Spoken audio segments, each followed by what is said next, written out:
Welcome to Code Station. Going to dive deep into some basic array methods, exploring their usage and understanding the output. So buckle up for an enlightening journey. So the first method is array length. The length property returns the number of elements in an array. So here we have an example that fruits is equal to apple, banana, orange, and here console.log we are going to see the output. So here for our array fruits, it has 3 elements, so the output will be array length is 3. Here is the output. The second method is array string. The toString method converts an array to a comma separated string.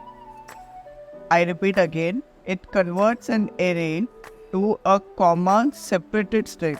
So for our array fruits, that is apple, banana, orange, will become the string apple, banana, orange. Here is the output. The third method is we are going to see array at. The at method returns the element at a specified index. So for our example, that is fruits dot at 1 retrieves the element at index 1, which is banana.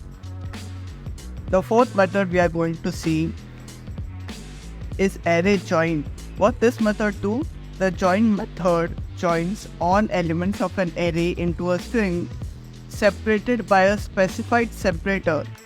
So for our example, let fruits join is equal to fruits dot join, and here we have applied a separator, that is a dash. Fruits dot join will result in apple dash banana dash orange. You can choose any separator like comma, greater sign, or any sign you can choose. The fifth method we are going to see is array pop. So here is the example.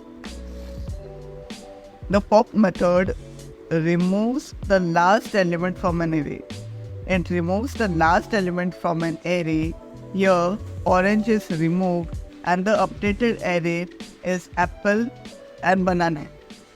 Next method is array push method. Here is the example.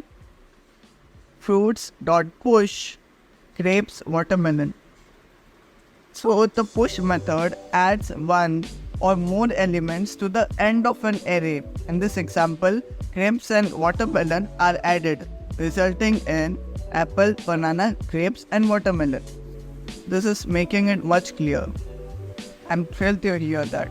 Understanding this basic array method is fundamental for effective array manipulation.